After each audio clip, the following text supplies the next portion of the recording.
9 to 5, 8 hours, 5 days. You have never questioned the number. It feels like a fact about human beings, like sleep, like body temperature. It isn't. Nobody ever measured it. No study ever found that 8 is what a body can give. The number came from somewhere else entirely. It came from a slogan painted on a banner. And to see why that was radical, you first have to see what it replaced. For most of human history, nobody worked by the hour. You worked by the task. Cut the field, mend the roof, milk the herd. When the task ended, the work ended. When the light went, everything stopped. The year was full of holidays, saints' days, market days, dead winter weeks. By one much-argued estimate, a medieval peasant worked fewer hours in a year than you do. Then someone built a building that did not care about the sun. A machine runs at 3 in the morning, exactly as well as at noon. Add lamps, and the day has no end. Add a bell, and the day has an owner. Time stopped being something you were in. It became something you were paid for, and something that could be taken. 14 hours, 16, 6 days a week. Children under the machines, because their hands were small. This was not cruelty, it was arithmetic. The machine cost money, an idle machine cost more. In 1817, one mill owner did the arithmetic differently. Robert Owen, Welsh-born, ran a cotton mill in Scotland. He also believed it was destroying people. He raised wages, he refused the youngest children, he built a school, and he wrote one sentence that outlived him by 2 centuries. 8 hours labor, 8 hours recreation, 8 hours rest. Notice what that actually is. It is a day divided by 3, 24 hours, 3 parts, equal. That is the whole science. It is a number that divides cleanly.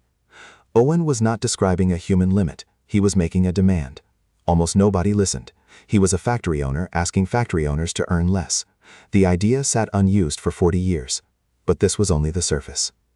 It came back on the other side of the planet. Melbourne, 1856. Gold had emptied the colony of labor.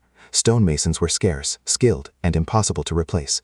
So they put down their tools and walked. They marched on Parliament and won it in a single day. 3/8, cut into stone, where they still stand. The first workers anywhere in the world to win an 8-hour day. The rest of the world did not follow politely. Chicago, May 1st, 1886. 300,000 workers walked out at once. One demand, 8 hours for the same pay.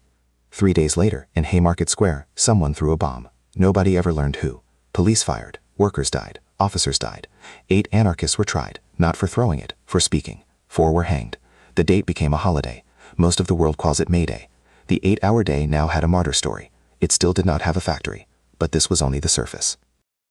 January 1914, Highland Park, Michigan. Henry Ford announced 2 things on the same morning: $5 a day, double the going wage, and a shift cut from 9 hours to 8. It became the most famous labor decision of the century, and you have probably been told the wrong reason for it. The story goes, Ford paid his men enough that they could buy his cars. It is a good story. It is not why he did it. In 1913, Ford's plant had a turnover rate of 370%. To keep 14,000 jobs filled, he hired 52,000 men in a year. Men quit within days. The line was that unbearable. Every empty place on the line cost money. $5 was not generosity. It was the price of staying. And the 8-hour shift did something else, quietly. 2 shifts of 9 hours leave the factory dark for 6. 3 shifts of 8 leave it dark for none. The 8-hour day did not only fit the worker, it fit the machine. The number that freed you was the same number that let the building never sleep. 12 years later, Ford added the 5-day week.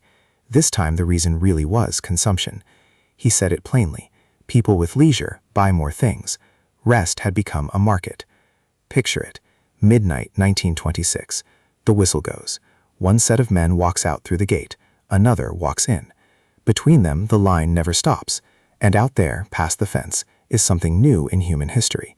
Time that belongs to nobody but you. That is what the 8-hour day actually built. Not less work, a wall around it. The law arrived last, the way it usually does. 1919, the new International Labor Organization made 8 hours its very first convention.